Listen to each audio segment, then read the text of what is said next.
नमस्कार, स्वागत आहे तुमचं महाराष्ट्र दर्पण 24 या न्यूज चॅनलमध्ये। जैन वाचनालयाचा कलाभूषण पुरस्कार सौ मेघा चौडे यांना प्रदान। बोरी येथील कैलासवासी जयकुमारजी जैन सार्वजनिक वाचनालयाच्या वतीने दिला जाणारा प्रतिष्ठेचा कलाभूषण पुरस्कार मंगळवार दिनांक 20 जानेवारी 2026 रोजी सौ मेघा राजेश चौडे यांना प्रदान करण्यात आला। श्री 1008 आदिनाथ दिगंबर जैन मंदिराच्या प्रांगणात जैन वाचनालयातर्फे मकर संक्रांती निमित्त हळदी कुंकू कार्यक्रमाचे आयोजन करण्यात आले होते। याच प्रसंगी बोरी गावच्या माजी सरपंच सौ लीलाताई लोखंडे, वाचनालयाच्या अध्यक्षा सौ मीना जैन, सौ प्रतिभा ओझा व सौ प्रिया सोमानी यांच्या शुभ हस्ते सौ मेघा चौडे यांना पुरस्कार प्रदान करण्यात आला। या पुरस्काराचे स्वरूप शाल, पुष्पहार, सन्मानपत्र व ग्रंथ असे होते।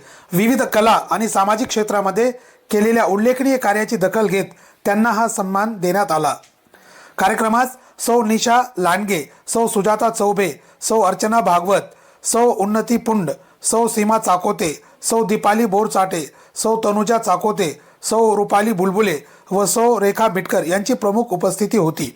हळदी कुंकू कार्यक्रमादरम्यान पालकांनी स्वतः वाचन करावे व मुलांनाही वाचनाची सवय लावावी असे आवाहन करण्यात आले। शैक्षणिक पुस्तकांसोबतच इतर दर्जेदार पुस्तके मुलांना वाचायला दिल्यास त्यांच्या बौद्धिक विकासास चालना मिळेल असेही सांगण्यात आले। कार्यक्रमाच्या प्रास्ताविकात ग्रंथपाल निमिनाथ जैन यांनी सांगितले की जैन वाचनालय हे केवळ पुस्तक देवाणघेवाण व वृत्तपत्र वाचनापुरते मर्यादित नसून गावातील विविध क्षेत्रात उल्लेखनीय कार्य करणाऱ्या व्यक्तींचा सन्मान, विविध स्पर्धांचे आयोजन आणि वाचन चळवळ वृद्धिंगत करणारे उपक्रम सातत्याने राबवते। त्यामुळेच हे वाचनालय बोरी गावातील एक महत्त्वाचे सांस्कृतिक केंद्र बनले आहे। या सन्मानामुळे सौ मेघा चौडे यांचे सर्वत्र अभिनंदन होत असून कार्यक्रमास ग्रामस्थांचा उत्स्फूर्त प्रतिसाद लाभला।